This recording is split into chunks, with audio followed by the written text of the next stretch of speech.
But let's look at some of the things that are happening. The first thing I will say is that C add 9, especially on that very first time, basically my index finger is not on the chord. What do you do with that D string? Well, it's being muted by my middle finger. Then my ring finger still, though, is on that same spot as the D chord. And there's a little thing that happens on that open E string with the pinky on and off like this.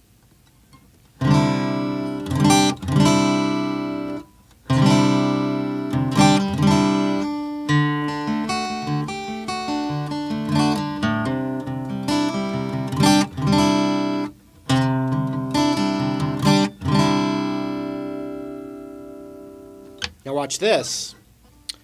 You could hammer on from the open A string to the 3rd fret of the A string right there.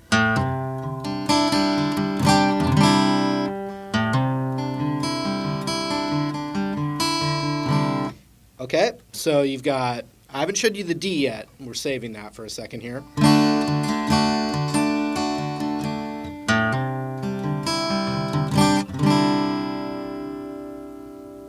And then on that G chord, I am muting that A string with my middle finger and kind of doing. And then the other thing about it, when my index finger's free, I can hammer on that note from the G chord. I can also hammer on the open D to the 2nd fret.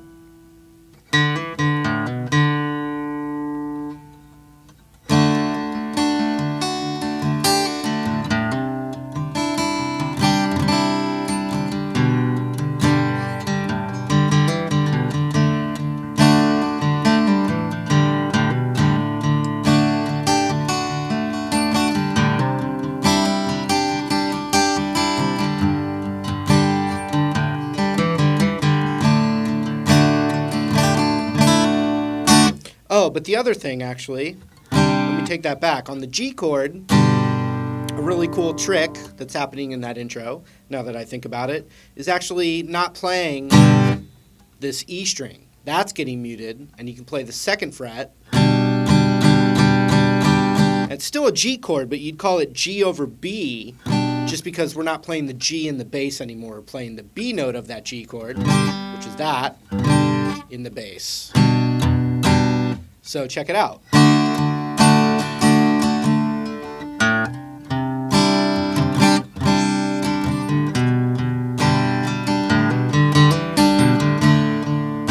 So I was doing this kind of thing. You know, hammering that 2nd fret of the A. And then also, it hammers the 2nd fret of the D, followed by that open G.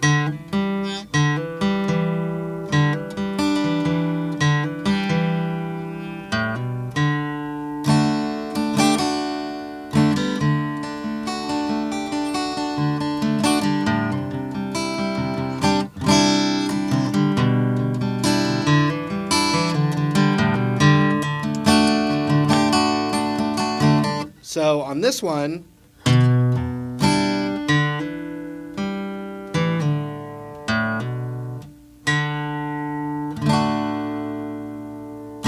now it might seem weird, you know, there's a lot of open strings there, but this G chord, the notes that fit over that G chord are all the open strings work over that. And then you could outline that G chord and know that you have open and then the fret of that G chord. And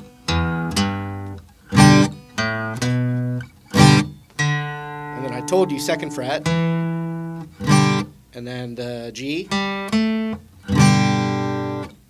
2nd fret on the G string, 3rd fret on the B,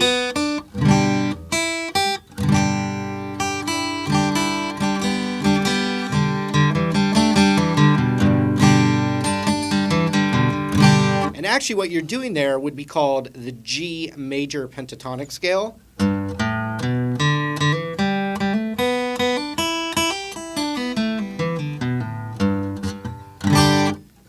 also known as the E minor pentatonic scale, but we're playing it over G, which makes it the G major pentatonic scale, which has to do with the relative major, relative minor. That's all at my site. You can check it out. But anyway, D chord.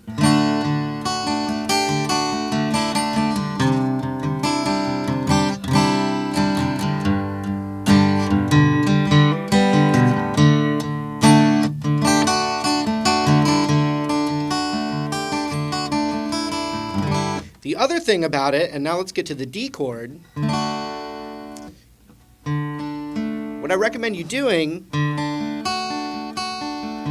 is just sometimes when you're practicing guitar, like the D chord's a classic one, look down, stare down at your right hand, and try some picking of the notes. And it doesn't have to be any pattern.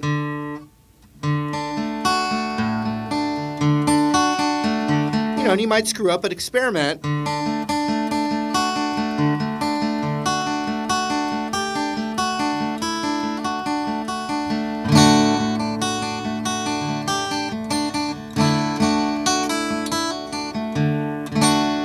Okay, and let me show you though this little pattern. We're gonna do pick the D string, and then the B G like that,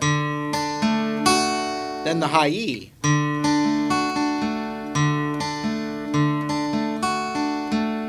and then back down. Now I'm not doing an exact pattern from the song. And then this one works well, the pinky on the 3rd fret of the high E there.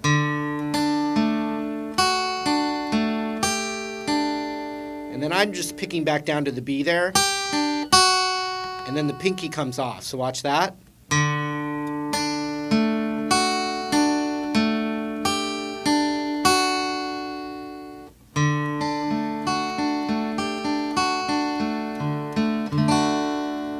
I'm just picking down and back up.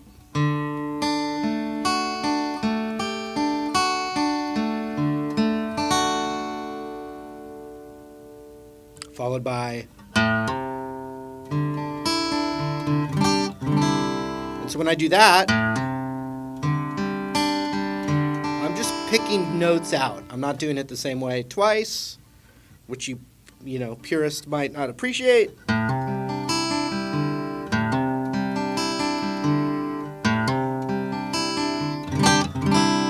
And then that, with that pinky on the 3rd fret of the high E there.